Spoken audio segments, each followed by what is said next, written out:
Hello everyone. आज हम discuss करने जा रहे हैं लीड कोड डेली क्वेश्चन का question number 3108। Minimum cost walk in weighted graph एक हार्ड लेवल क्वेश्चन है। There is an undirected weighted graph with n vertices labeled from 0 to n minus 1.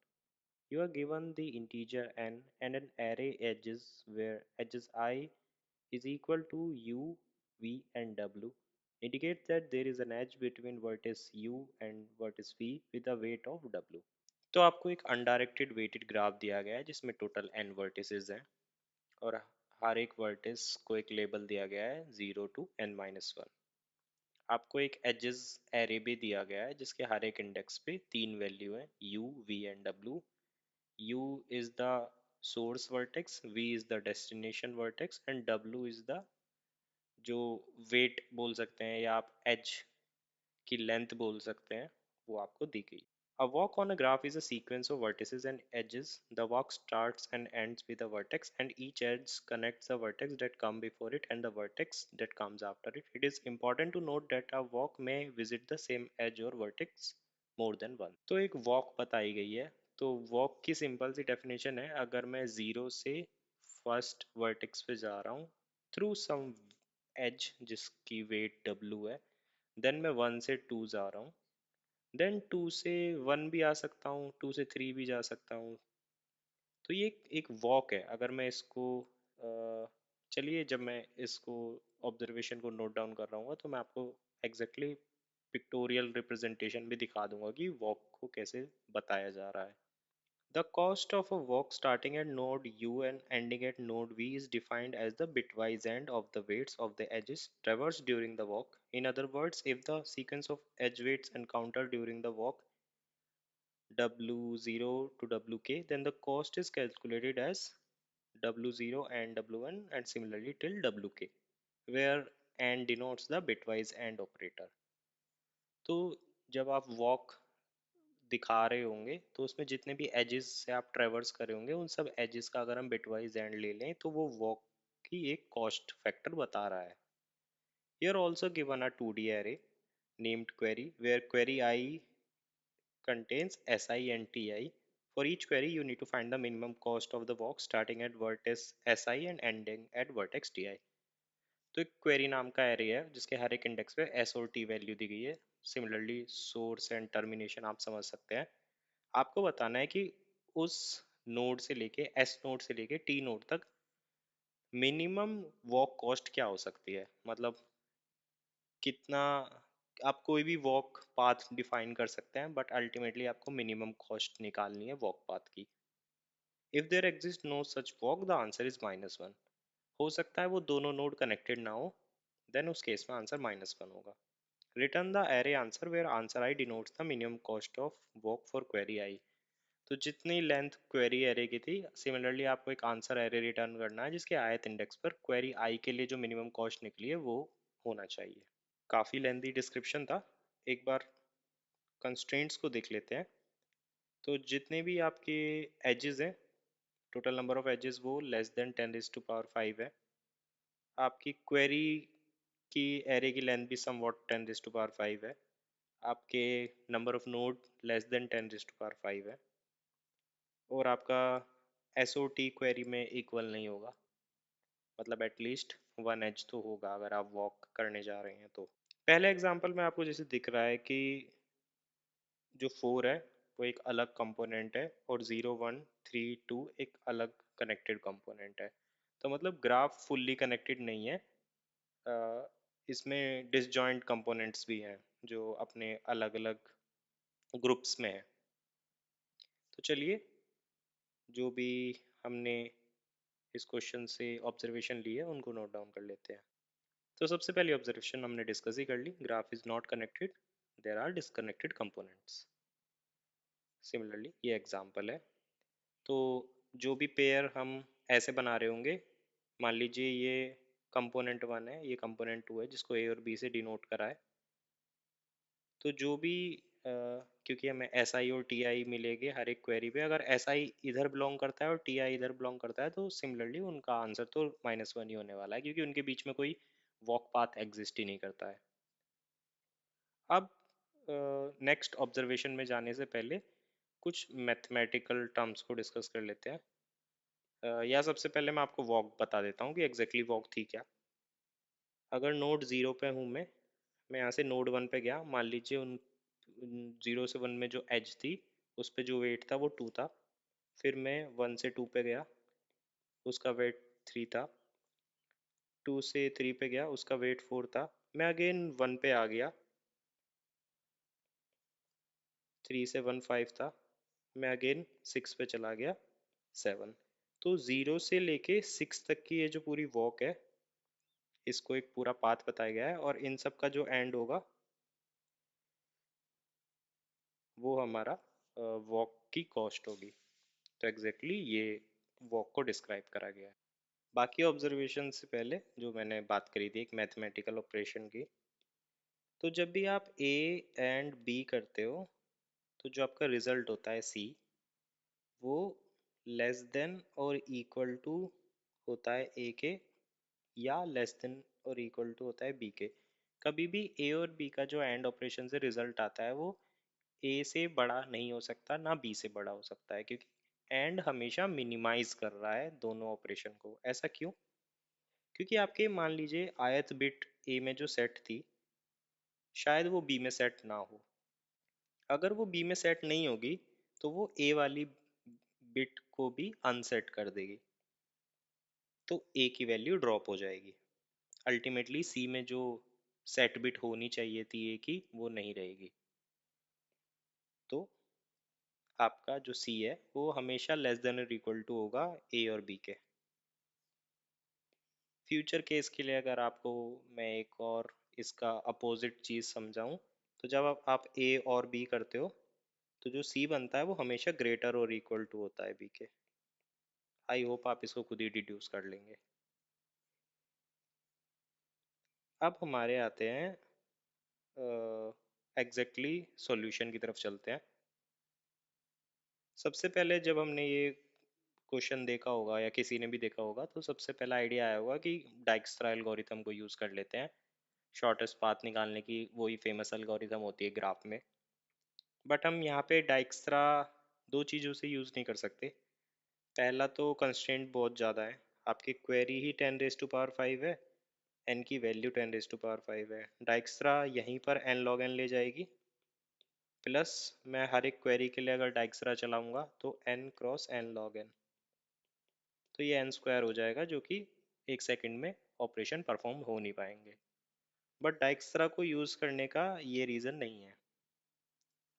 जो डाइक्स्ट्रा को ना यूज़ करने का मेन रीज़न है वो ये है कि डाइक्स्ट्रा यूज़ ही नहीं हो सकती इस सिनेरियो में।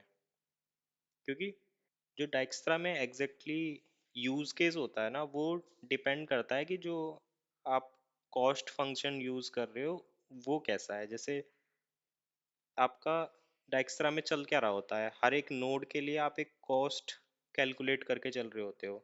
और हम मान के चलते हैं कि जब भी हम कोई नोड को प्रोसेस कर रहे होते हैं और उसी कॉस्ट को जैसे हम हीप से निकालते हैं उस नोड को, तो अब उसकी कॉस्ट बढ़ने वाली है ना।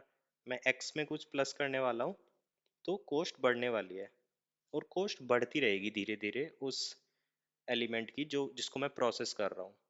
तो मोनोटोनिकली इंक्रीजिंग है ना। बट करंट स्टेट में क्या हो सकता है, मान लीजिए मैंने कोई नोड को प्रोसेस करना शुरू करा, मैंने इसकी वैल्यू थी, मान लीजिए एक नोड था वन जिसकी एक्स थी। शुरू में तो हम सबको ज़ीरो से इनिशलाइज करते हैं, इस केस में तो खैर ज़ीरो से भी नहीं कर पाएंगे, वन से करेंगे। मान लीजिए मैंने उस नोड को प्रोसेस करा, मैं उस नोड से नेबर नोड पे ट्रैवर्स करा। तो जब मैं ये एंड ऑपरेशन परफॉर्म करूंगा, हो सकता है इस नोड की वैल्यू उल्टा घट जाए, है ना। इंक्रीज होने की जगह घट जाए। चलो मान लेता हूँ कि मोनोटोनिकली डिक्रीजिंग हो, तब भी मैं कुछ सोचूं। बट ऐसा नहीं होगा। मान लीजिए मैं इस नोड पे था, यहाँ पे मैं वन लेके चला था, मैं ज़ीरो से वन पे आया, अब इस नोड की वैल्यू मान लीजिए वन ही रही, थोड़ी देर में ज़ीरो हो गई मान लीजिए। अब जैसे ज़ीरो होगी तो पहले तो बराबर रही, फिर घट गई, और ज़ीरो के बाद तो घटेगी ही नहीं, क्योंकि ज़ीरो को अगर आप किसी और वैल्यू से एंड करेंगे वो अल्टीमेटली ज़ीरो रहेगी। तो ये स्टक हो जाएगी, ना मोनोटोनिकली इंक्रीज कर रही है ना डिक्रीज कर रही है, सेम रह रही है। तो आपका जो कॉस्ट फंक्शन है जिस पे मेरी पूरी हीप चल रही है, जिस पे मेरा पूरा लॉजिक चल रहा है, मैं ग्रीडीली प्रोसेस कर रहा हूँ सबसे जिसका लोएस्ट वेट है उसको, वही आपका पूरा चल नहीं पाएगा, पूरा प्रोसेस ही गलत चलेगा उसमें। तो यहाँ पर इसलिए हम डाइक्स्त्रा को एग्जैक्टली यूज नहीं कर सकते।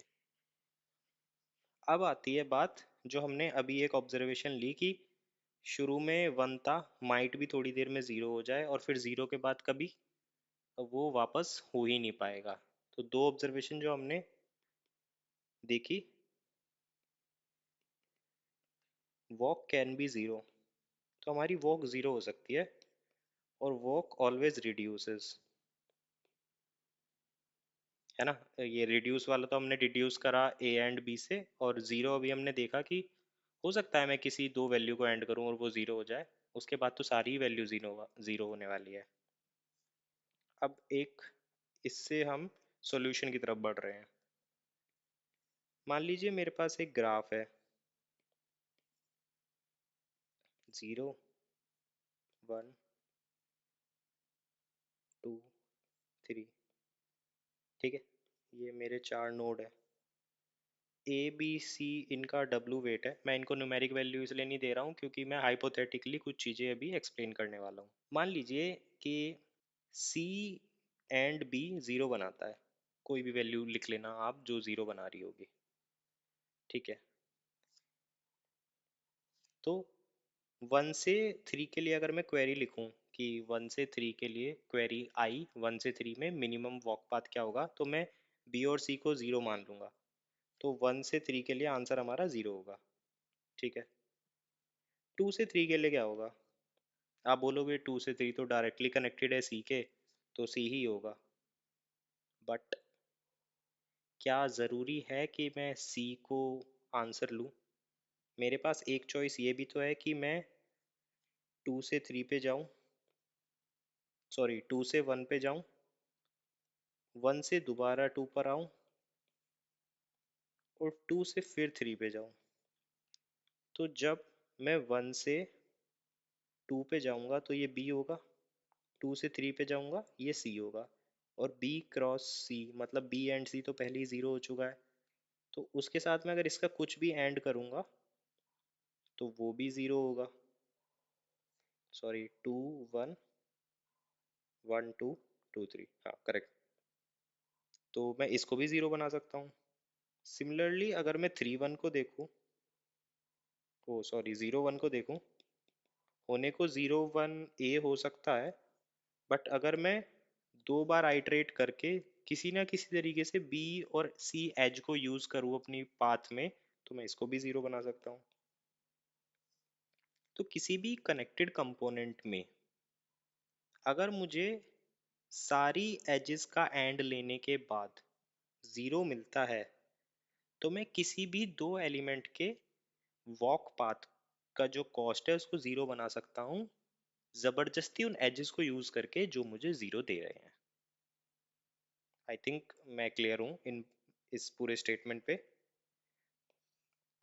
अगर मैं सारी एजेस का एंड लूँ, अब जैसे बी और सी का मैं एंड लूँ तो ज़ीरो आएगा, फिर मैं ए को ऐड करूँ या कोई यहाँ डी हो या ई हो, अल्टीमेटली तो ज़ीरो ही रहने वाला है ना इस पूरे कंपोनेंट के एजेस का एंड।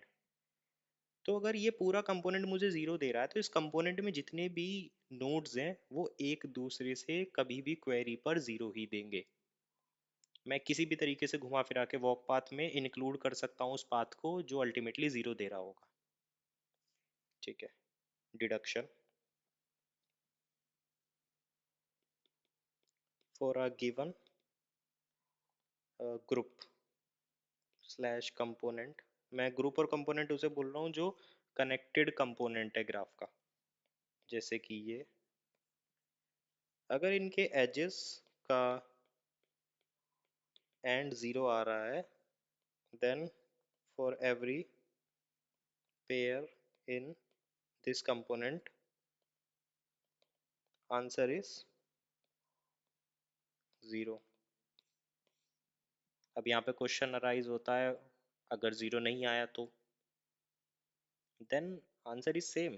अगर जीरो नहीं आया तो जो भी वैल्यू आई है वो मिनिमम वैल्यू पॉसिबल होगी, उससे नीचे कोई वैल्यू बन नहीं सकती और उससे ऊपर आपको बनानी नहीं है, क्योंकि आपको तो मिनिमम रिटर्न करना है। अगर यहाँ जीरो नहीं आया, यहाँ वन आया, तो मैं उस वन को यूज कर सकता हूँ जीरो की जगह। समझ रहे हो आप? अगर मुझे कोई वैल्यू ए एंड बी, मान लीजिए मुझे वन दे रही है ना। अब यहाँ पे जो सी आया, अगर वो 37 भी है, तो मैं वन को एंड करूंगा 37 से, अल्टीमेटली मिलने वाला वन ही है। क्योंकि जो 37 की बाकी सारी सेट बिट होगी ना, जीरोथ बिट को छोड़ के, वो सब वन की जो सारी अनसेट बिट होगी वो इसको भी अनसेट कर देगी, अल्टीमेटली आपका वन ही बनेगा। तो इसी स्टेटमेंट को थोड़ा चेंज कर देते हैं। मिन कॉस्ट, वो ज़ीरो, क्योंकि हम सोचने में जल्दी आ जाता है कि ज़ीरो एंड ज़ीरो होता है, but actually X and Y is minimum of X and Y, या उससे भी कम। तो जो ए बी और सी की मिनिमम कॉस्ट होगी ना, वो इन सब नोड्स के पेयर्स की मिनिमम कॉस्ट के बराबर होगी। ठीक है। अब हो सकता है ये अलग कंपोनेंट हो आपके ग्राफ में, ये एक अलग कंपोनेंट हो। तो सबसे पहला टास्क जो आपका होगा वो होगा कि कनेक्टेड कंपोनेंट्स फाइंड करना, जो कि आप नॉर्मली डीएफएस से कर लेते हो, क्योंकि सिमिलर क्वेश्चन आपने पहले भी कर रखे होंगे, कनेक्टेड आइलैंड्स, सिमिलर क्वेश्चन होते हैं। तो आप डीएफएस से ये पता कर सकते हो कि एक कंपोनेंट में कितने नोड्स हैं। देन आप ये पता कर सकते हो कि अगर क्वेरी में एस और टी आया है, तो अगर एस इस कंपोनेंट में, टी इस कंपोनेंट में, तो उसमें तो माइनस वन होना ही है।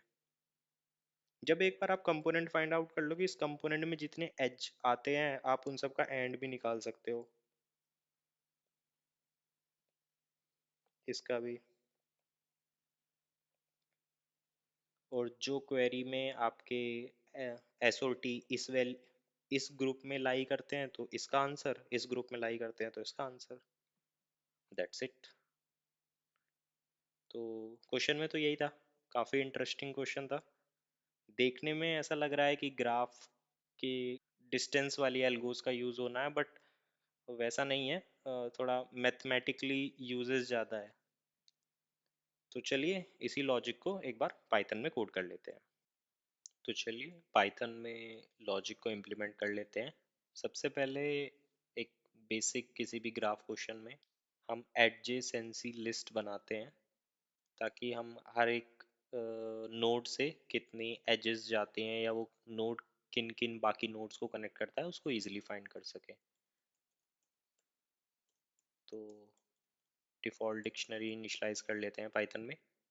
देन हम हर एक एज पे आइट्रेट करेंगे, और उस एज का जो नोड्स होंगे उनके अगेंस्ट उस एज को स्टोर कर लेंगे। सिमिलरली क्योंकि अनडायरेक्टेड ग्राफ है, तो बी के लिए भी स्टोर करना होगा ए को। देन अब हमें क्या करना है, हमें हर एक नोड का एक ग्रुप डिफाइन करना है कि वो किस ग्रुप में आ रहा है। ग्रुप मतलब किस कंपोनेंट में वो लाई कर रहा है। तो एक डिक्शनरी बना लेते हैं नोड वर्सेस ग्रुप की।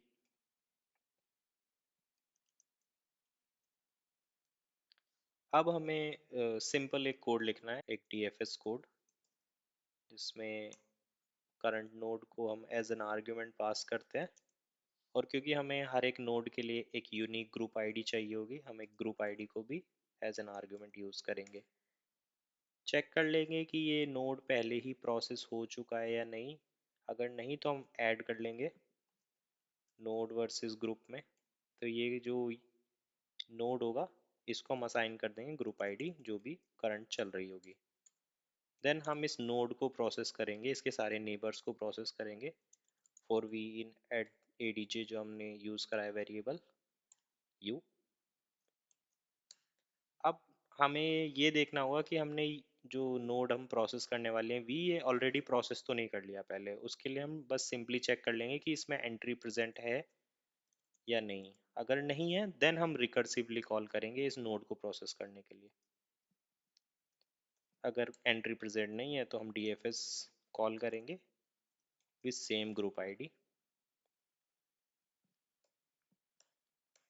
और इस फंक्शन का काम जस्ट नोड को एक ग्रुप आईडी असाइन करना है और कुछ नहीं है।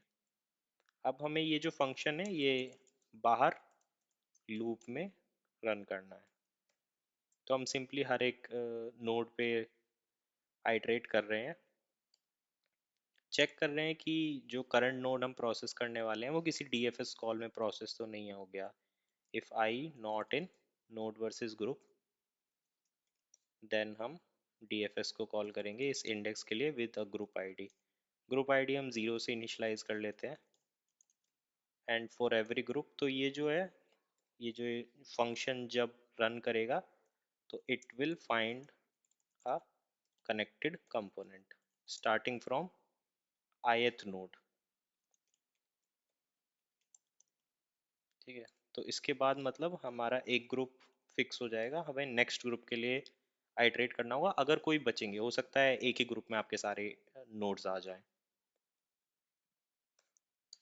देन आप मतलब अब आपके पास ग्रुप हो चुके हैं हर एक नोड के, आपके पास नंबर ऑफ ग्रुप्स भी पता है आपको। अब हम आंसर प्रोसेस करना स्टार्ट कर देते हैं। फॉर एक्स एंड वाई ले लेते हैं, for X and Y in queries. अब हमें क्वेरीज के लिए चाहिए क्या? सबसे पहले तो कि if node versus group of X is not equal to node versus group of Y, तो ये तो पहला केस हो गया कि ये दो अलग अलग कंपोनेंट से नोड्स हैं, तो हम सिंपली आंसर में अपेंड कर देंगे -1। दूसरा केस था ये सेम ग्रुप्स हैं, बट अब हमें उस ग्रुप में जितने भी एजेस आते हैं उनका सबका एंड चाहिए। तो एक प्रोसेसिंग और कर लेते हैं, find and of every edge of every group. तो इसके लिए भी एक डिक्शनरी बना लेते हैं, group ID versus edges and, और दोबारा से एक बार आइटरेट कर लेते हैं एज पे, for A B and W in edges. और क्योंकि अगर ए और बी के बीच में एक एज है तो वो दोनों एक ग्रुप के होंगे, तो हम किसी भी नोड से एक ग्रुप आईडी को फाइंड कर सकते हैं। तो नोड वर्सेस ग्रुप से हम ग्रुप आईडी निकाल लेंगे, और इस ग्रुप आईडी वर्सेस एजेस में ये देख लेंगे कि ग्रुप आईडी प्रेजेंट है, मतलब इन दिस डिक्शनरी। अगर ऐसा है तो हम बस उसमें उस इंडेक्स पे, मतलब उस की पे जो वैल्यू है उसके साथ एंड कर देंगे करंट जो भी वेट है हमारे पास। अगर ऐसा नहीं होगा तो हम इनिशियलाइज कर देंगे उस की को विद द करंट वेट। अब हमारे पास हर एक ग्रुप के एजेस का एंड है, तो सिंपली यहाँ भी हम ग्रुप आईडी निकाल लेंगे, नोड वर्सेस ग्रुप।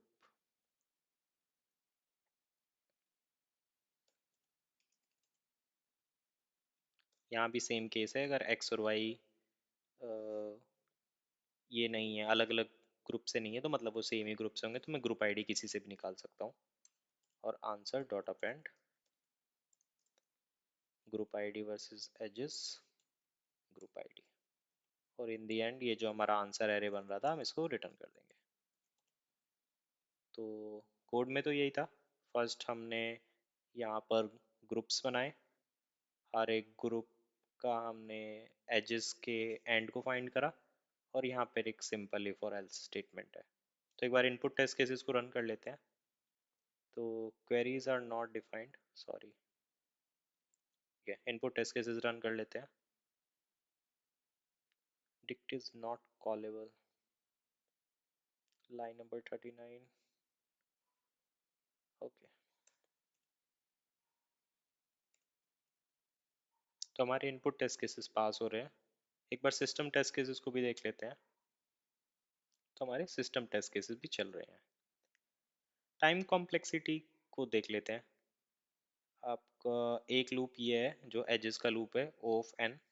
सिमिलरली एक लूप ये है, ये भी O ऑफ n है। डीएफएस को प्रोसेस करने का भी पूरा O ऑफ n ही होगा, क्योंकि आप हर एक नोड को एक ही बार प्रोसेस कर रहे हो। तो इन तीनों का O ऑफ n है। आप ये बोल सकते हो कि जो हम ये ऑपरेशन कर रहे हैं n क्रॉस, अगर मैं हैश मैप के ऑपरेशन को O ऑफ वन ना मानूं, नियरली O ऑफ वन होते हैं, log n भी चलो मैं मान लेता हूँ, तो ये पूरा क्वेश्चन n log n में आपका हो जाएगा। और n log n में ये इजीली सबमिट भी हो गया इसीलिए। तो आज के क्वेश्चन में इतना ही था। हार्ड प्रॉब्लम डिस्क्राइब करी गई है, बट मोर और लेस आई वुड से कि ट्रिकी प्रॉब्लम है, हार्ड तो नहीं है, ट्रिकी है।